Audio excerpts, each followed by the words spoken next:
La SFDR devrait être mise à jour très bientôt. On vous explique en quelques minutes ce qui pourrait changer.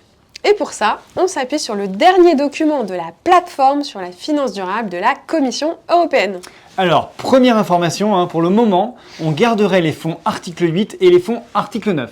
Ça, je trouve que c'est une bonne nouvelle de ne pas recommencer complètement à zéro. Le principal changement, c'est la création de 4 nouvelles catégories de produits. Les produits durables, les produits transition, les produits ESG et tous les autres fonds qu'on appelle les unclassified. Alors, ce qui peut paraître étrange a priori, c'est qu'il n'y a pas de lien direct entre ces 4 nouveaux produits et les fonds article 8 ou article 9. Un produit financier article 8 pourrait être à la fois durable, transition et ESG ou aucun des trois. Et un produit financier article 9 pourrait être soit durable, soit transition. En réalité, les objectifs principaux du draft de la révision de la SFDR sont 1. De préciser ce qu'on entend par investissement durable, avec des critères très précis pour mettre fin à la confusion sur le marché.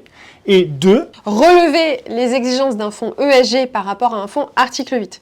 Vous le savez, aujourd'hui, un fonds article 8 peut simplement avoir une grille ESG sans que cette grille ne soit une véritable contrainte dans l'investissement. La bonne nouvelle avec cette mise à jour, c'est que cette nouvelle catégorisation de produits permet de faire la différence entre les fonds qui investissent dans des entreprises qui sont considérées durables dès maintenant, c'est-à-dire qu'elles produisent des produits ou vendent des services qui ont un impact positif sur le monde, et les fonds qui investissent dans des entreprises qui aujourd'hui ne sont pas encore considérées comme durables, mais qui sont en transition de le devenir. Voilà, elles sont considérées comme en transition parce qu'elles suivent un plan crédible pour se décarboner, pour moins polluer, pour améliorer leur politique sociale, etc.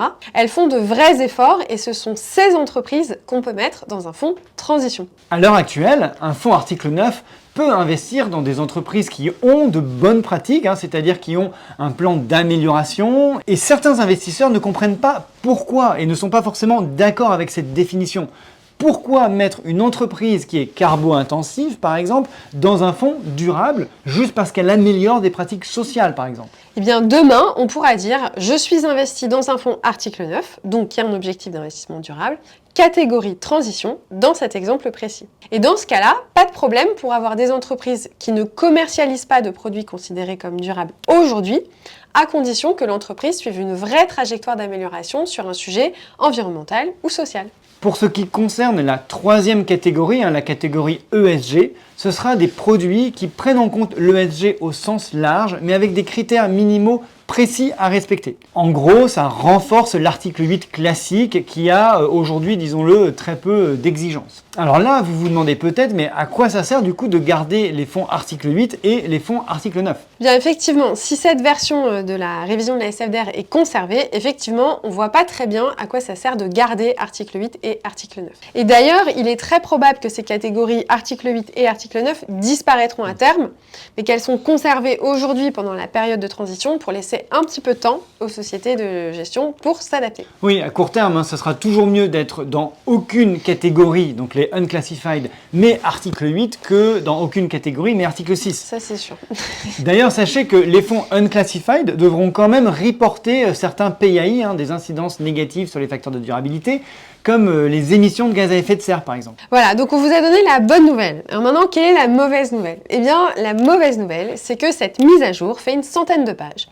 Et que, comme vous pouvez vous y attendre, pour être vraiment qualifié d'entreprise durable ou en transition, il faut respecter de nombreux critères, qui sont, comme d'habitude, loin d'être évidentes. Sinon, ça aurait été trop facile. Ouais, quand j'ai lu cela, je me suis dit que chez Moonshot, nous n'avons pas fini de faire du conseil ou de la formation en finance durable. Et alors, autre question, une fois que cette nouvelle version de la SFDR sera publique, est-ce qu'on pourra enfin considérer qu'il n'y aura plus de nouvelles réglementations finance durable? Eh bien, malheureusement, non, car il faudra probablement ensuite mettre à jour d'autres réglementations comme MiFID II sur la distribution de produits. Tout à fait. Aujourd'hui, les 3 questions à poser aux clients selon MiFID II ne correspondent pas à ces nouvelles classifications de produits financiers.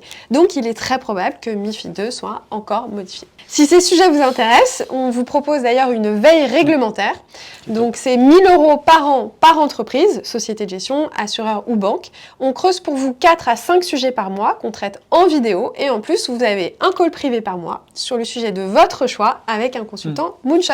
Ouais, hein, c'est une offre assez irrésistible. On vous met un lien en commentaire de la vidéo si vous voulez en savoir plus ou alors si vous voulez vous abonner à cette veille. Ça nous ferait vraiment plaisir de vous parler et de vous accompagner sur les sujets ESG tous les mois. À bientôt.